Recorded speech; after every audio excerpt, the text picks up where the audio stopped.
My wife was cheating on me with her billionaire boss and thought she was about to trade up for a richer life, but she didn't realize that I was the one who managed the boss's secret offshore accounts and I was about to make them both go broke. Listen closely, because this is how you take down a titan and a trader at the same time. I have been married to Vanessa for 6 years and I always supported her career as a high-level executive assistant to a man named Victor Sterling.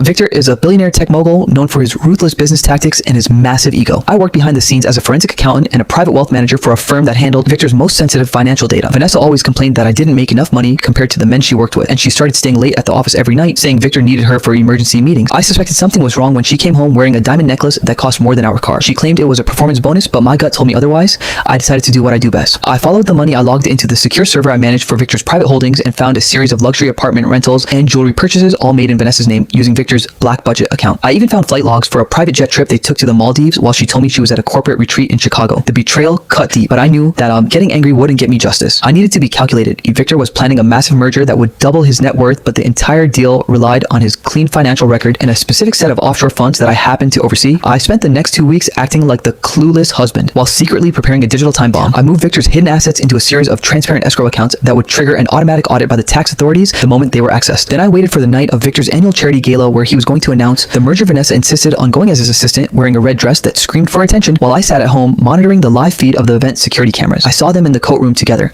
laughing about how I was probably at home watching television, oblivious to their grand plan. Victor whispered to her that after the merger went through, he would buy her a penthouse in Paris and she could finally leave her boring husband. That was my cue. I hit the enter key on my laptop, instantly sending a massive whistleblower file to the Internal Revenue Service and the board of directors of the company Victor was merging with. Then I sent a single text to Vanessa's phone that said, "I hope the penthouse has a good view of the prison yard because the audit just started." Vanessa's face went from smug to terrified in a split second as her phone buzzed. Minutes later, security guards entered the gala not to protect Victor, but to escort him to a private room for questioning. The merger was canceled within the hour as news of the financial fraud leaked to the press. Victor's stock price plummeted, wiping out 90% of his wealth in a single night because the funds were now frozen in audit. He couldn't even pay for a high-priced lawyer. Vanessa came crawling back to the house at 3 a.m., crying and begging for forgiveness, saying Victor had manipulated her and that she always loved me. I didn't even open the door. I just threw her bags out the window along with a copy of the divorce papers I had already filed because she had waived her rights in our prenup in case of infidelity. She was left with nothing but a fake diamond necklace and a reputation that was destroyed in the industry. I used the reward money from the whistleblower program to move to a private island and start my own firm. Morale of the story: never cheat on the man who knows where all your secrets are buried, especially if he is the one who keeps the shovel.